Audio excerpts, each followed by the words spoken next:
Olá, seja muito bem-vindo ao nosso Momento Consult. Eu me chamo Gilberto Meira, sou consultor jurídico tributário aqui da Consult e estou de volta no nosso Momento Consult para tratar de temas de interesse daqueles que nos assistem, daqueles que nos indagam, mandam sugestões.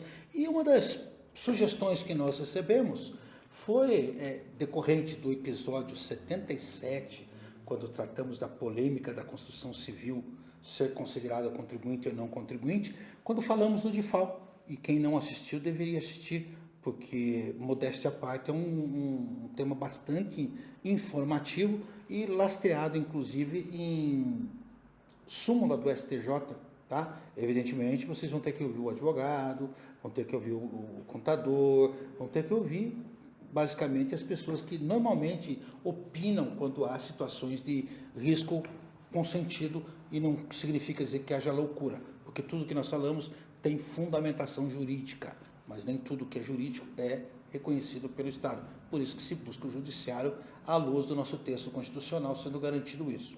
E o objetivo desse bate-papo rápido é explicar a diferença, né, justamente dos DIFAs, e por que é importante saber, porque todo mundo trata como se eu estivesse pagando um imposto antes como DIFAL. Não.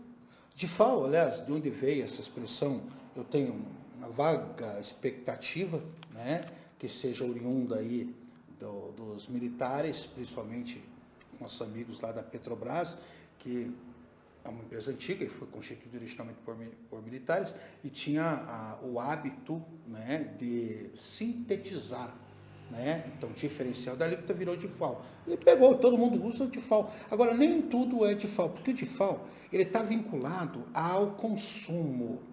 E é bom que se diga que quem define consumo, isso é matéria de legislação regulatória, gente.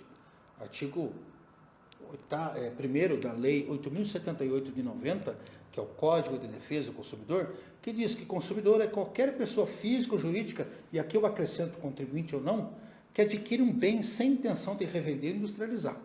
E lá naquele caso da construção, nós demonstramos que a construção nem consome e nem comercializa. O que ela comercializa é o produto decorrente daquele produto. Logo, não estávamos diante de uma situação de DIFAL. Mas vamos estabelecer aqui as diferenças. Primeiro, o DIFAL clássico, né, que surgiu aí desde 1996 com a Lei Candir, e que tem a ver com a diferença de alíquotas entre contribuintes, quando o contribuinte destinatário vai destinar o bem ou serviço para o imobilizado para uso e consumo. Deixa eu explicar, o serviço aqui é serviço de transporte e serviço de comunicação, né, que são tributados pelo ICMS. E aqui no Paraná nós não temos essa diferença no transporte, porque a alíquota interna é de 12 e a alíquota que vem é de 12. E o DIFAL, ele atende aqui a necessidade de neutralidade e de equilíbrio. E à luz do artigo 152 da Constituição, eu não posso tratar produto diferente que vem de fora do Estado daquele que está dentro do Estado. Então, se aqui dentro é 12 e ele vem com 12, não há DIFAL a ser recolhido. Da mesma forma, se houver uma isenção, um benefício. Mas a primeira característica do DIFAL é o DIFAL de contribuinte, aquele que tem inscrição, né, que basicamente se inscreveu. Sempre lembrando o episódio 77, que nós mostramos aí a construção civil, onde eu coloco também os transportadores, quando adquirem pneus. Pneu não é uso e consumo no mobilizado, é insumo para atividade, mas isso é uma discussão do judiciário, deixa bem claro, né?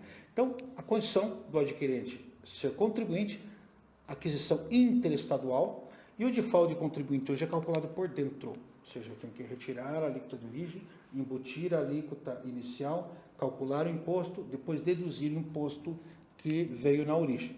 O segundo DIFAL, decorrente da emenda constitucional 87 de 2015, entrou em vigor em 2016, é o famoso DIFAL do não contribuinte, né? O DIFAL do não contribuinte, ele existe quando o comprador não é contribuinte, ou seja, pessoa física, pessoa jurídica que não atua na atividade comercial, industrial, né? Um escritório de advogados, um escritório de contadores, uma empresa de arquitetura, né, não são contribuintes, e são pessoas jurídicas. Então, nós temos pessoa jurídica contribuinte e não contribuinte. E por que é importante diferenciar isso? Por uma série de fatores. Primeiro, por causa do cálculo, né? O diferencial de alíquota para contribuinte, o cálculo é por dentro. O diferencial de alíquota para não contribuinte, o cálculo é por fora. Pelo menos à luz da Lei Complementar 192 e do Convênio 235 de 2021. Né? O que é importante observar aqui, gente? Essa é a primeira diferença. Segunda, a responsabilidade. Em condições normais de temperatura e pressão, né? Lembrando aí o ensino médio, né? No caso do diferencial de contribuinte, a responsabilidade, via de regra, é do destinatário. No diferencial do não contribuinte, a responsabilidade constitucionalmente estabelecida, e está lá na Lei Candir, é do remetente. Sempre lembrando que neste default de não contribuinte, a empresa remetente, sendo do Simples, não pode e não deve recolher default porque não tem previsão, a despeito do que o Estado do Tocantins faça. O Tocantins, pelas informações que nos chegam, está cobrando o diferencial de fornecedor do Simples, coisa que não deveria fazer, porque a própria modulação dos efeitos da discussão do default trouxe aí a interpretação de que era uma lei específica, a Lei Complementar 123, né, de 2006, ela tem que ser alterada. E tem um projeto de lei no Senado Federal, o 32 de 2021, que trata efetivamente do default do não contribuinte para a empresa do Simples. Ou seja, do ponto de vista jurídico, não caberia default da empresa do Simples. Ela como vendedora. Agora, se ela é compradora e é contribuinte, ela tem que recolher o default. E ela usa o quê? A alíquota baseada na resolução senatorial, né? 22, 89, assim por diante. Considere que o produto é importado, ele vai considerar a alíquota de 4%. Se o produto vem de outro estado, vai considerar 12% ou 7%, conforme o estado em que você esteja. Tá? Porque é a alíquota definida pelo Senado como alíquota interestadual. Isso é na Constituição. Mesmo que eu seja uma empresa do Simples, eu vou usar esse raciocínio.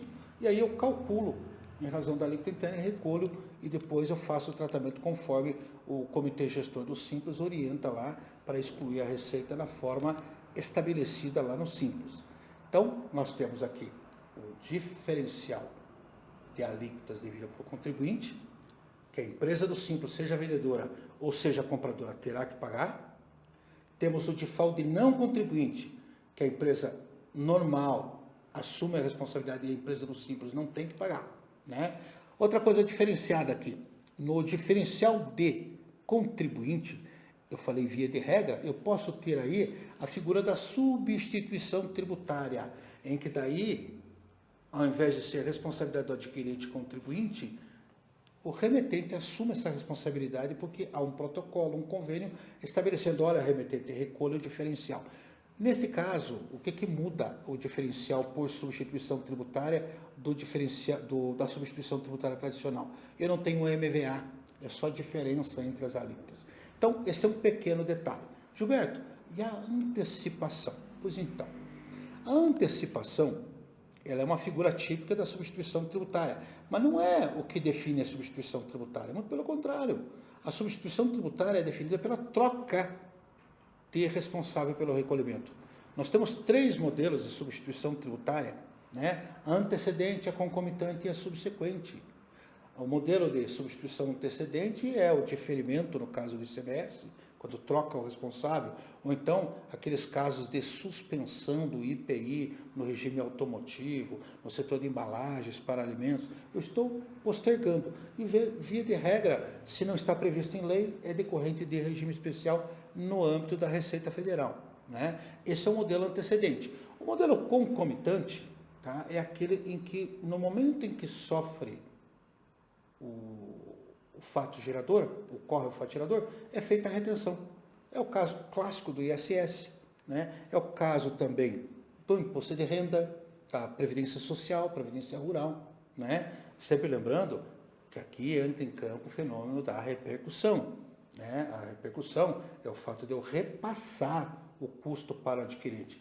Nesses 2 exemplos aqui, eu não tenho a repercussão por reembolso, em que eu somo o preço. Por quê? Porque na antecipação eu não embuto o valor e cabe ao último, que é eleito como substituto, recolher e ele pega o preço vigente. Na substituição concomitante, que é o caso do ISS, né, ou do imposto de renda, eu faço o modelo de repercussão por retenção. O valor é tanto, eu desconto e entrego o valor líquido. Que é o que acontece quando você recebe o seu contra-cheque no final do mês e olha lá o lerite, o valor descontado em imposto de renda, previdência social. Então, dois fenômenos, substituição por repercussão ou, né, por reembolso ou por retenção. No caso da concomitante, nós fazemos só por retenção. E nós temos a substituição tributária clássica, a subsequente, que é aquela em que eu vou antecipar fatos. E aí muita gente acha que a antecipação é necessariamente uma substituição tributária. Não. Eu tenho uma modalidade de substituição tributária subsequente, em que eu vou tributar fatos futuros, então eu faço o cálculo, aplico o IVA e repasso, aí a repercussão por reembolso, eu imputo no preço, né? Que é o que acontece quando eu calculo o tributo indireto no preço, ele repercute, isso é um conceito de direito econômico aplicado ao direito tributário, né? E aí eu repasso. Isso é substituição tributária. A antecipação, ela admite uma variante em que o próprio Estado diz, olha, eu quero que você me antecipe o imposto da cadeia. Um exemplo, aqui no Paraná nós temos o famigerado Decreto 442, que foi objeto de discussão, inclusive no âmbito do Supremo, mas que já foi pacificado pelo tema de repercussão geral 456 e está no nosso regulamento, e o Paraná não é o único, vários estados têm esse critério, em que quando eu compro produto importado, que vem com alíquota de 4%, eu antecipo o imposto da cadeia subsequente. Isso não é substituição tributária. Por quê? Porque não houve troca. É o próprio contribuinte que vai vender o produto, que vai comercializar. E se diferencia do DIFAL, porque é mercadoria que vai ser comercializada. O DIFAL está vinculado ao conceito de consumo. Aqui é antecipação sem substituição tributária. O outro modelo da antecipação com substituição envolve contribuintes. E isso é importante que se diga, são situações bastante diferenciadas. Eu espero que com isso nós tenhamos deixado claro para vocês o que é o DIFAL de contribuinte, o DIFAL de não contribuinte, a antecipação com substituição, que é o modelo da substituição tributária clássica, e a antecipação sem substituição, né? É importante que se diga que nós temos uma variante aqui, que é a substituição tributária feita pelo destinatário, muito comum em São Paulo. São Paulo tem protocolos e diz, olha, este produto, vamos assinar aqui com o Paraná um protocolo, ele tem substituição tributária, mas olha, Paraná, não faça. O meu contribuinte aqui em São Paulo, no momento da entrada, vai fazer a retenção. Ele vai comercializar. E lá, ele, contribuinte, aplica o MVA e cobra de toda a cadeia de São Paulo, aplicando o MVA interno. E é uma medida salutar, talvez porque o Estado confia mais nos seus contribuintes, porque o sistema de gerenciamento seja mais eficiente, e é assim que funciona. Então, eu tenho sim a substituição tributária, a antecipação feita pelo destinatário, mas aí ele vai aplicar o MVA.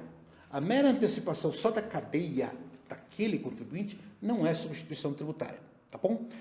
Numa próxima oportunidade nós voltaremos ao tema, trazendo questionamentos que vão surgindo por aí, dúvidas que ficaram. E se você teve dúvidas, senhor Gilberto, não ficou muito claro, ou então não entendi nada, né? Isso pode acontecer. Nós explicamos, não tem problema nenhum. E como é que nós o fazemos? Primeiro, você tem dois recursos, ambos vinculados ao comentário que você pode fazer. O comentário não é só a pretexto de dúvidas, é a pretexto de sugestões, a pretexto de dicas, a pretexto de indagações, ou até mesmo de contraposição aos nossos posicionamentos, o que é legítimo no campo do direito, né? E você pode fazer embaixo aqui, tem um espaçozinho lá, comentários. Ah, Gilberto, eu não quero fazer isso publicamente. Então faça-o no privado. E para isso, nós temos um e-mail, momentoconsulte@consulte.com.br, onde você poderá enviar sua sugestão, sua dica, seu comentário, eventualmente elogio. Nós agradecemos alguns que nós recebemos aqui, ficamos muito felizes sabendo que nós estamos atendendo o nosso papel. O segundo pedido é o famoso like. Muita gente assiste, a gente está vendo, mas você não dá o seu like, o positivinho ali embaixo. Gente, a internet hoje em dia trabalha com o conceito de relevância. O algoritmo lê o volume de pessoas que dá o okzinho. E é muito importante que você dê esse likezinho. Distribua, circule, faça o link, mande para os seus amigos, né? Como diz um youtuber, se você gostou, mande para os amigos, se não gostou, mande para os inimigos, né? De qualquer forma, fica aqui a dica também do linkzinho, né, para o like. E por derradeiro, nós temos aqui também um espaço que é a sinetinha, onde você vai se inscrever. E em se inscrevendo, toda vez que nós tivermos um vídeo novo, você será avisado, olha, tem vídeo novo da Consult. Você assiste quando você quiser. Né? Notem que eu não digo bom dia, boa tarde, boa noite, porque vai depender da hora que você assista. O meu famoso olá é o meu jargão inicial. Né? Fica aí o convite. Também convidamos você a visitar o site, ou o sítio, se preferirem, né? Da Consult, né? Onde nós temos lá um espaço de notícias, de informações, numa abinha em cima, ou então as nossas redes sociais. Nós estamos aí no LinkedIn, no Instagram, estamos aí também no Facebook, e seja da empresa ou seja nosso, pessoal, é só procurar lá Gilberto Meira, vocês vão localizar essas informações. Nós temos o maior prazer em trazer essas informações para você, porque é o nosso papel. E nós temos conosco uma filosofia de que quem detém conhecimento e não o divulga, né, e fica represando, não é digno de tê-lo. Oxalá nós possamos fazer isso com mais frequência. Tá bom? Até a próxima!